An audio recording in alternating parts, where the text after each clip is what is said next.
Now, once you do that, it turns out there are three factors that the science shows lead to better performance, not to mention personal satisfaction. Autonomy, mastery, and purpose. Autonomy is our desire to be self-directed, to direct our own lives. Now, in many ways, traditional notions of management run afoul of that. Management is great if you want compliance, but if you want engagement, which is what we want in the workforce today as people are doing more complicated, sophisticated things, self-direction is better. Let me give you some examples of this, of almost radical forms of self-direction in the workplace that lead to good results. Let's start with this company right here, Atlassian, an Australian company. It's a software company, and they do something really cool.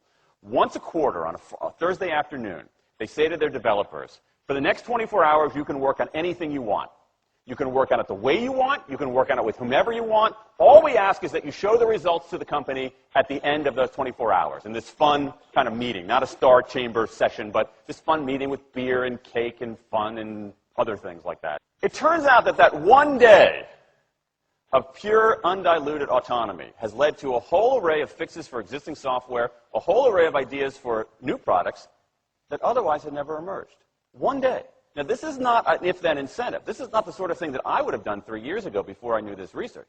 I would have said, you want people to be creative and innovative? Give them a frickin' innovation bonus.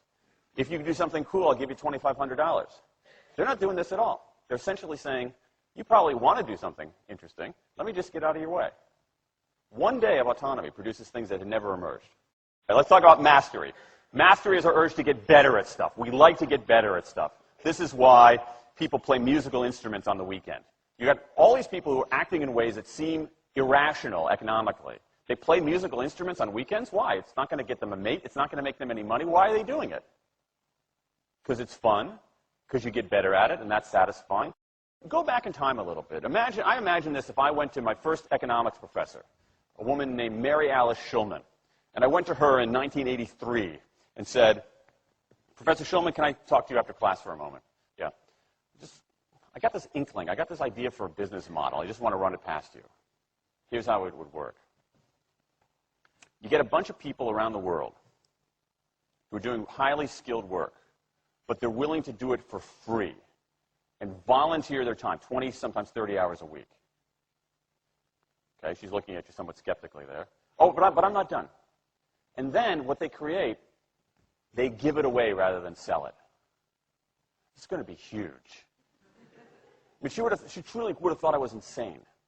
Okay, it seemed to fly in the face of so many things. But what do you have? You have Linux powering 1 out of 4 corporate servers in Fortune 500 companies, Apache powering more than the majority of web servers, Wikipedia. What's going on? Why are people doing this? Why are these people, many of whom are technically sophisticated, highly skilled people who have jobs?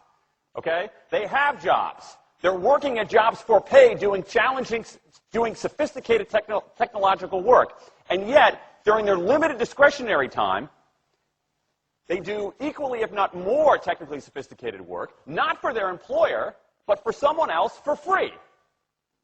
That's a strange economic behavior. Economists who look into it, why are they doing this? It's overwhelmingly clear. Challenge and mastery, along with making a contribution. That's it.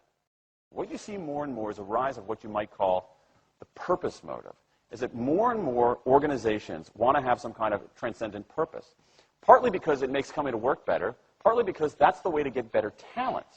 And what we're seeing now is, in some ways, when the profit motive becomes unmoored from the purpose motive, bad things happen. Bad things ethically sometimes, but also bad things just like not good stuff, like crappy products, like lame services, like uninspiring places to work.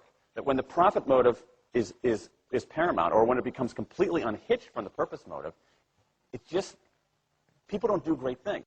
More and more organizations are realizing this and sort of disturbing the categories between what's profit and what's purpose. And I think that actually heralds something interesting. And I think that the organizations that are flourishing, whether they're profit, for-profit, or somewhere in between, are animated by this purpose motive. Let me give you a couple of examples. Here's the founder of Skype. He says, our goal is to be disruptive, but in the cause of making the world a better place. Pretty good purpose.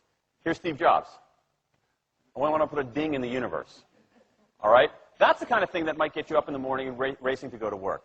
So I think that, that we are purpose maximizers, not only profit maximizers. I think the science shows that we care about mastery very, very deeply. And the science shows that we want to be self-directed. And I think that the big takeaway here is that if we start treating people like people and not assuming that they're simply horses, slower, smaller, better-smelling horses, if we get past this kind of ideology of carrots and sticks and look at the science, I think we can actually build organizations and work lives that make us better off, but I also think they have the promise to make our world just a little bit better.